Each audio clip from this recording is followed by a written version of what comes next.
Pilkal serentak di Badung dilaksanakan pada Minggu 7 Februari 2021. Dari 34 desa di Kabupaten Badung, Desa Tibubenang, Kecamatan Kuta Utara merupakan salah satu desa yang menggelar pemilihan perbekal di Kecamatan Kuta Utara.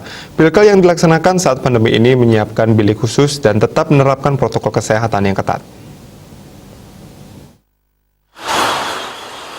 Mulai pukul 7 pagi, masyarakat Desa Tibubenang berbondong-bondong ke TPS untuk melakukan pemilihan perbekal periode 2021-2027. Ketua Panitia Pilkal Desa Tibubenang, Iwayan Suryanto, mengatakan, Pilkal yang dilaksanakan di masa pandemi ini telah mengikuti penerapan protokol kesehatan yang ketat. Tempat cuci tangan disiapkan di masing-masing TPS, pemilih menjalani pengecekan suhu tubuh, bahkan kedatangan pemilih diatur agar tidak menimbulkan kerumunan. Bagi masyarakat yang saat dicek suhu tubuhnya melebihi 37,3 derajat Celcius, bilik khusus telah disiapkan. Sedangkan calon perbekal yang bertarung adalah calon perbekal nomor urut 1, Imade Kamejaya asal Banjar Asaman Kangin, dan nomor urut 2, Ana Agung Rainurjaya asal Banjar Kalibul Kangin. Kedua calon tersebut menggait hati daftar pemilih tetap di Desa Tibubenang yang berjumlah 8.886 orang dan tersebar di 24 TPS di 13 Banjar di Desa Tibubenang. Bilik khusus bagi mereka yang yang dicurigai atau suhu tubuh mereka melebihi 37,3 ya, sesuai dengan ketentuan. Kami memiliki bilik khusus, Pak. Kami sudah sampaikan kepada semua TPS untuk siapkan bilik khusus. Itu sudah ada, dan selama pantauan kami di lapangan belum sih ada yang suhu tubuhnya melebihi 37,3 nih, Pak. Camat Kuta Utara Iputu Eka Permana menyatakan di Kecamatan Kuta Utara hanya satu desa yang melaksanakan pemilihan perbekal, yakni Desa Tibubenang dari 34 desa di Kabupaten Badung. Pelaksanaan Pilkal ini tetap memperhatikan prokes.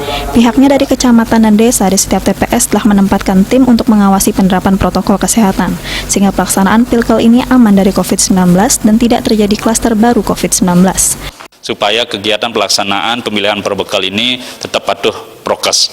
Ya, tetap patuh prokes dengan tentunya merupakan target kita supaya pelaksanaan daripada Pilkal ini aman juga dari COVID.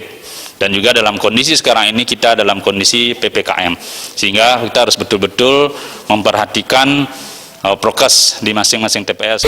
Ketua BPD Desa Tibubenang berharap pelaksanaan Pilkal ini berjalan aman, lancar, dan adil, dan siapapun nantinya terpilih adalah putra terbaik masyarakat Desa Tibubenang. Kami selaku warga masyarakat Desa Tibubenang sekaligus selaku Ketua BPD agar pemilihan ini bisa berjalan aman, lancar, dan adil. Yang kedepannya pasti kita berharap siapapun yang terpilih itu adalah putra terbaik masyarakat Desa Tibubenang. Hasil rekapitulasi suara dari 24 TPS yang ada menunjukkan perolehan suara pemilihan perbekal Desa Tibubenang 2021, yakni calon perbekal petahana nomor urut 1 Imade Kamejaya unggul dengan perolehan suara 5.249 atas calon perbekal nomor urut 2 Ana Agung Rainurjaya yang hanya meraup suara 2.078. Jika dipersentasekan, 71,64% berbanding 28,36%. Sementara partisipasi pemilih sebesar 83,94% dan yang tidak memilih atau golput sebanyak 16,06%. Indrawan, Bali TV.